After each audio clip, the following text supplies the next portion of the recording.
The law couldn't reach you, so I brought your mother's truth instead.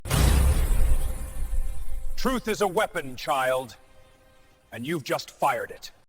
He dropped his glass when she spoke. The shy black waitress, greeting a Sicilian Mafia boss in his own dialect. The room froze. He stared, trembling, not at her words, but her face. "Dio mio," he whispered. "You look like her."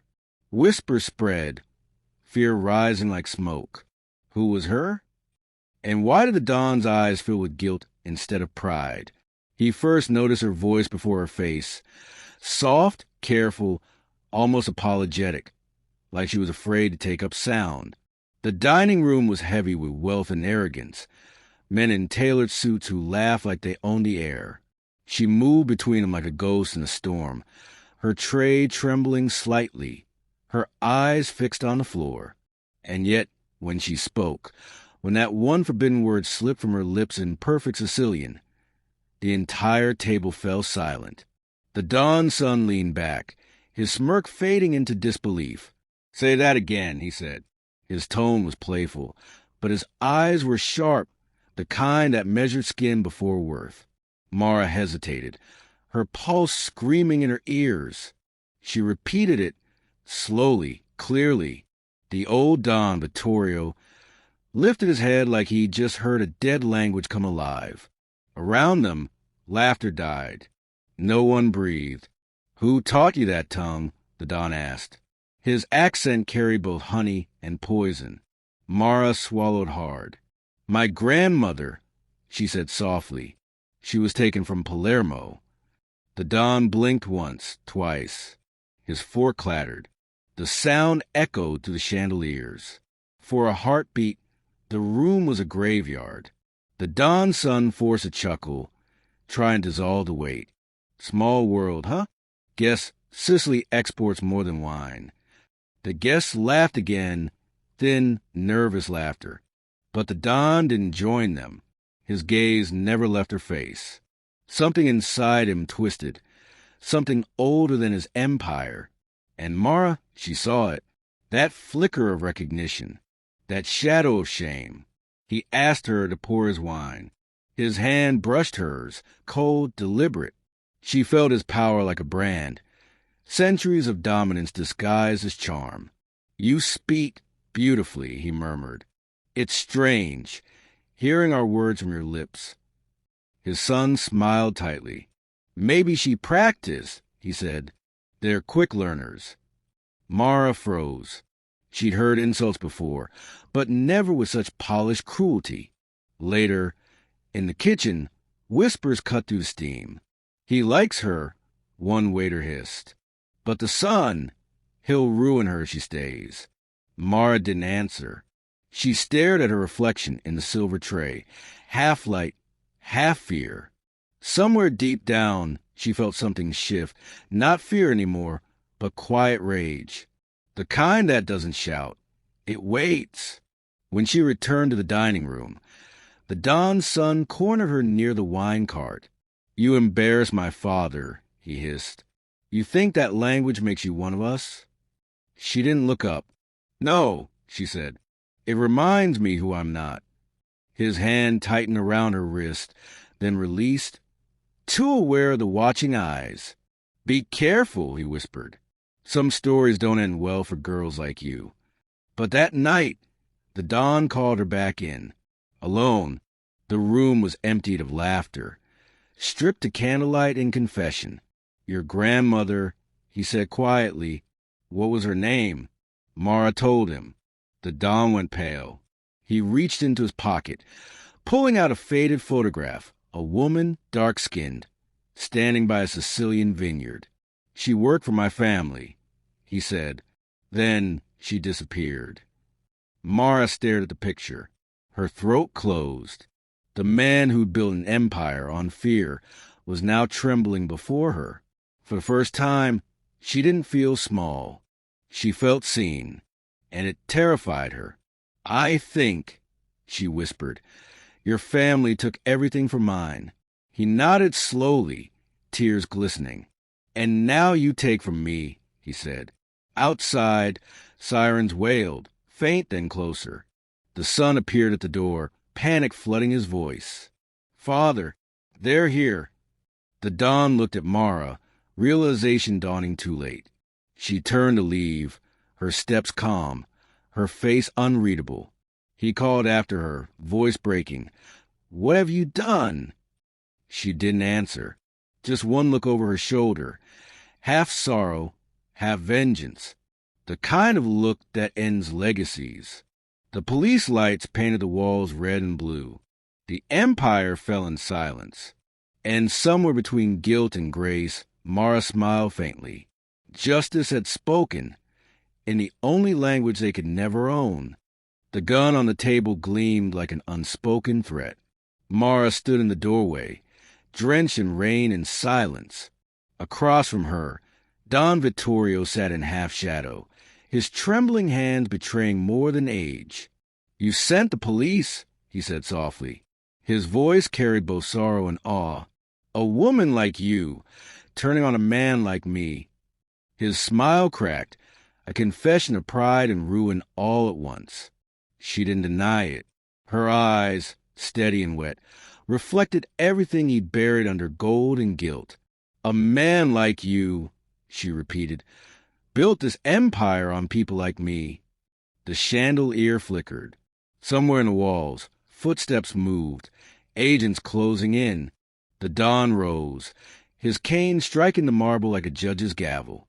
"You think you're better than us," he growled. "You speak our language, but you'll never be us." Her laugh was soft, tragic. "I never wanted to be," she said. "I just wanted you to remember where your blood came from." He frowned. "My blood." The word felt foreign in his mouth. Mara reached into her pocket and pulled out a silver locket, tarnished, trembling between her fingers. She opened it slowly. Inside, a faded photo, his mother, dark-skinned, standing in sunlight. "She was your mother," Mara whispered. "And my grandmother." The Don's knees buckled. His cane fell. The world shrank to a heartbeat. He stared at the photograph like it was a weapon aimed at his soul. "That's not," he started, but his voice fractured. The truth was older than denial. He sank into his chair, breathing like every inhale hurt. "They told me she died," he murmured. Mara nodded. She did, but not before they sold her child. Outside, thunder cracked, echoing the collapse inside him. "So," she said, stepping closer, "before you call me an outsider, look in the mirror." His eyes lifted, filled with tears that refused to fall. "Then what are you here for?" he asked. "Forgiveness." She shook her head. "Memory."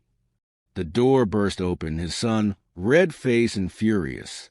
"You!" he spat, pointing at Mara. "You ruined us." He grabbed the gun from the table, hands shaking. "She's lying, Father. She's nothing." But the Don didn't move. "Put it down," he said. "You don't understand." The son sneered. "I understand perfectly.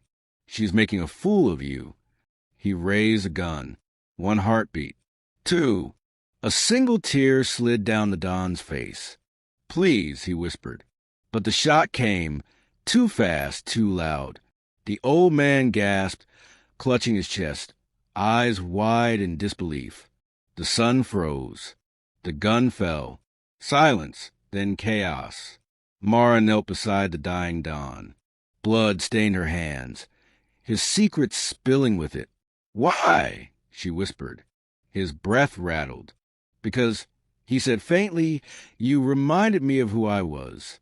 He smiled small and broken, and he couldn't bear that. Agents stormed the room, shouting, orders, metal and fear. Mara stood, her hands raised, but her eyes, cold, steady, were on the son, now screaming as he was dragged away. "You killed your blood," she said quietly. He stopped struggling, his face pale as the words sank in. Outside, dawn broke over the city like a verdict. The rain eased. Morrow walked past the flashing lights, her shadow stretching long against the wet pavement. Somewhere behind her, sirens wailed, names were shouted, empires fell. She didn't look back. The language of justice didn't need words anymore, only silence and the sound of a dynasty collapsing beneath its own prejudice. Rain whispered against the marble as Mara stood beneath the collapsing chandelier light. Smoke drifted from the pistol that wasn't hers, the echoes of betrayal still trembling in the air. Don Vittorio's body lay sprawled beside his empire, bleeding into the silk carpet that had once carried kings and criminals alike. The room smelled of money, gunpowder, and history finally catching up. She didn't cry.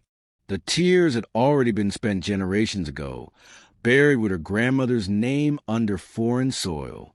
Outside, sirens carved the night like judgment. Inside, time slowed to heartbeat. The dawn sun set against the wall, shaking, eyes hollow with the horror of his own hands. "You wanted purity," she whispered, though her voice never left her lips. "Now you have it, washed clean in your father's blood." His gaze lifted, wild and broken, but she had already turned away. The mirrors along the corridor reflected her from every angle. Brown skin against white marble, servant turned survivor, silence turned storm. Every reflection carried a ghost. The girl who smiled through insults, the woman who spoke a forbidden language, the bloodline erased and reborn in defiance. With each step, the sound of her heels became a metronome of endings. At the exit, agents poured through the doorway, guns raised, shouting names that didn't belong to her anymore. She lifted her hands, palms steady, unarmed but undefeated. Light flashed, camera bulbs, not bullets. The Empire's sins were about to make headlines, its secret stripped of privilege. She looked up through the rain to the city skyline, where gold towers pierced clouds like unrepentant gods. The truth wouldn't bring her peace, but it would bring an ending, and that tonight was enough. In the distance, church bells tolled for a city that had mistaken silence for loyalty. Her lips moved around a whisper, Sicilian words, sacred and defiant, carried by the wind like a prayer no one could translate.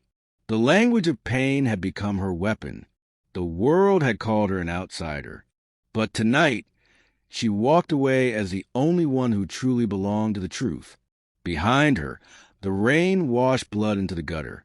Ahead, dawn rose, a faint, forgiving light, painting her face in gold that once belonged only to men like him.